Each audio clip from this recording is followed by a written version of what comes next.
आगे बढ़ते हैं, लखनऊ से ही खबर आपको बता देते हैं, जहां लोकसभा 2024 के चुनाव अभियान में कांग्रेस जुटी हुई है। तो 9 अक्टूबर से दलित गौरव संवाद की शुरुआत करेगी। 18 मंडल मुख्यालयों पर निकालेगी दलित गौरव यात्रा। तो दलितों के बीच जाकर जन जागरण करेगी कांग्रेस। तो हर विधानसभा क्षेत्रों में दलित बस्तियों में लगाएगी चौपाल। तो 1 लाख दलित अधिकारी पत्र भी भरवाएगी कांग्रेस। तो 26 नवंबर तक चलेगा कांग्रेस का यह अभियान। तो हर विधानसभा क्षेत्रों में जाकर यहां पर दलितों को साधने की कोशिश की जाएगी। लोकसभा चुनाव की तैयारी अब कांग्रेस के द्वारा यहां पर की जा रही है। तो 9 अक्टूबर से दलित गौरव संवाद की शुरुआत की जाएगी। और इस पर विस्तार से जानकारी के साथ राघवेंद्र त्रिपाठी हमारे साथ लाइव जुड़े हुए हैं। तो राघवेंद्र जी का रुख कर लेते हैं। राघवेंद्र जी, देखा जाए तो कांग्रेस दलितों को साधने में जुट गई है। लोकसभा चुनाव नजदीक है और ऐसे में अब कवायद तेज हो चली है दलितों को साधने की, और अब इसी को लेकर यहां पर अभियान चलाया जाएगा 9 अक्टूबर से। जी बिल्कुल प्रियंका जी, देखिए उत्तर प्रदेश में लोकसभा चुनाव की तैयारियां सभी दल कर रहे हैं, चाहे समाजवादी पार्टी हो, भारतीय जनता पार्टी हो, कांग्रेस हो या बहुजन समाज पार्टी हो। लेकिन सबसे बड़ी चुनौती कांग्रेस के सामने है। वह गठबंधन का हिस्सा, इंडिया गठबंधन का हिस्सा है।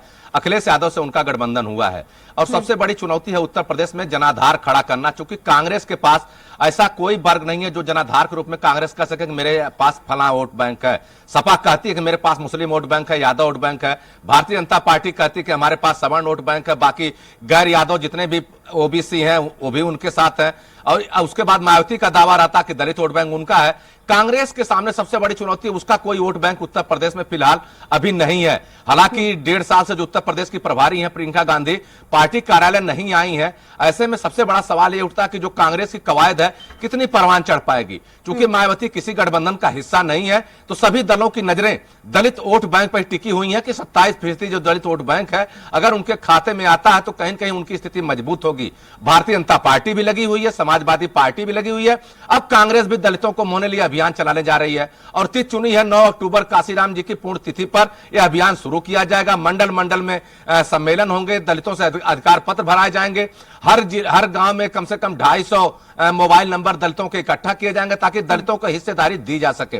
और सबसे बड़ी बात है कि उत्तर प्रदेश में 17 लोकसभा सीटें एससी सुरक्षित हैं, यानी दलितों के लिए सुरक्षित हैं, जिसमें से 2 पर बसपा का कब्जा है, बाकी 15 सीटों पर भारतीय जनता पार्टी काबिज है। तो कांग्रेस को अगर अपना वजूद बनाना है उत्तर प्रदेश में, तो उत्तर प्रदेश में अपने संगठन को मजबूत करना पड़ेगा। हालांकि प्रदेश अध्यक्ष अजय राय लगातार संघर्ष कर रहे हैं, प्रियंका गांधी लगातार निर्देश देती रहती हैं, लेकिन जिस तरह से कांग्रेस के शीर्ष नेतृत्व है, चाहे प्रियंका गांधी हो चाहे राहुल गांधी हो, वह उत्तर प्रदेश में बहुत ज्यादा मंथन नहीं कर रहे हैं। 1.5 साल हो गया यूपी की प्रभारी प्रियंका गांधी उत्तर प्रदेश नहीं आई है। तो ऐसे में आप समझ सकते हैं कांग्रेस प्लान तो बनाती है, प्रोग्राम तो चलाती है, लेकिन उसको धरातल पे कैसे उतारा जाए, कैसे लोगों को जोड़ा जाए, इस पे बहुत ज्यादा फोकस उसका नहीं हो पाता है। उसमें सबसे बड़ी वजह कार्यकर्ताओं की कमी है, क्योंकि उत्तर प्रदेश में क्षेत्रीय दल सपा बसपा मजबूत स्थिति में रहे हैं। अब कांग्रेस लगभग 35 साल से सत्ता से बाहर है। उसके जो कुछ कार्यकर्ता थे वह सपा बसपा और भाजपा में शामिल हो चुके हैं। नए सिरे से संगठन को खड़ा करना है। अब देखना होगा जो कांग्रेस नया अभियान चलाने जा रही है इसमें कितना दलितों को जोड़ पाएगी तो वक्त बताएगा। लेकिन इतना जरूर है, अगर कांग्रेस के पास कोई एक मुश्त वोट बैंक नहीं रहेगा तो जब समाजवादी पार्टी से सीटों का बंटवारा होगा उसमें कांग्रेस बहुत दावे पेश नहीं कर पाएगी। सपा के रहमो करम पे उसको रहना पड़ेगा। जो 4 5 6 10 सीट सपा दे देगी उसी से उसको संतोष करना पड़ेगा। लेकिन अगर दलित जुड़ता है तो समाजवादी पार्टी पर दबाव बनाकर सीटों में इजाफा करा सकती है। जी प्रियंका। बिल्कुल बिल्कुल राघवेंद्र जी, और जैसा कि कांग्रेस की अगर हम बात करें तो यहाँ पर संगठन को मजबूत करने के लिए किस तरह की रणनीति बनी है जिसको लेकर अब यहाँ पर अभियान चला जाएगा 9 अक्टूबर को? देखिए कांग्रेस चाहती है कि जो उसका पुराना वोट बैंक था दलित मुस्लिम ब्राह्मण का जो कॉम्बिनेशन था उसको फिर से तैयार किया जाए। हालांकि ब्राह्मण अरसा पहले से कांग्रेस से कट चुका हुआ है। जब 1992 की बाबरी मस्जिद की घटना अयोध्या में हुई उसके बाद से मुसलमानों ने भी कांग्रेस से मुंह फेर लिया। 1984 में जब काशीराम जी ने BS4 का गठन किया, बहुजन समाज पार्टी का इस तरह से गठन किया, सारे दलित काशीराम के नेतृत्व में बसपा में चले गए।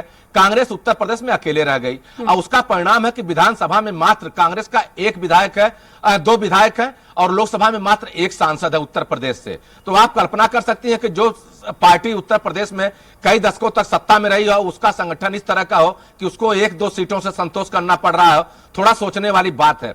हालांकि कांग्रेस ने जिस तरह से जातिगत जनगणना की भी मांग उठाई है। जिस तरह से भारत जोड़ो यात्रा राहुल गांधी शुरू कर रहे हैं, पिछले चुनाव में लड़की हूं लड़ सकती हूं प्रियंका गांधी ने नारा दिया था महिलाओं को जोड़ने के लिए, वो भी परवान नहीं चढ़ पाया। अब देखना होगा जो दलितों के बीच पैठ बनाने की बात चल रही है वह कितना परवान चढ़ पाएगा। लेकिन कितना जरूर है कांग्रेस कोशिश कर रही है किसी तरह से उत्तर प्रदेश में अपने संगठन को और अपने जनाधार को व्यापक किया जा सके। अब देखना होगा कि कांग्रेस इसमें कितना सफल हो पाती है, किन मुद्दों को लेकर जनता के बीच जाती है, अपनी तरफ कितना आकर्षित कर पाती है तो वक्त बताएगा। लेकिन कांग्रेस अपनी कवायद पूरी कर रही है। उनके जो प्रदेश अध्यक्ष अजय राय लगातार संघर्ष कर रहे हैं, सभी वर्गों के साथ मिल रहे हैं, जुड़ रहे हैं और उनको कांग्रेस से जोड़ने की कोशिश कर रहे हैं।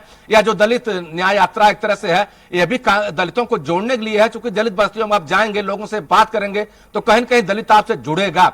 अब देखना होगा कि दलितों की बात कितनी धरातल पे कांग्रेस उतार पाती है, यही वक्त बताएगा। और कांग्रेस के लिए भी अच्छा होगा कि एक मुश्त अगर वोट बैंक उसे कोई मिल रहा है, अगर उत्तर प्रदेश में उसका संगठन खड़ा हो जाता है तो आने वाले दिनों में जी बिल्कुल देखने वाली बात होगी कि हालांकि दलित बस्तियों में कांग्रेस जो चौपाल लगाने जा रही है, जन जागरूकता यहाँ फैलाने की कोशिश करेगी। देखने वाली बात होगी कितनी जागरूक यहाँ पर जो दलित जनता हो जागरूक होगी। शुक्रिया आपका तमाम जानकारियों के लिए।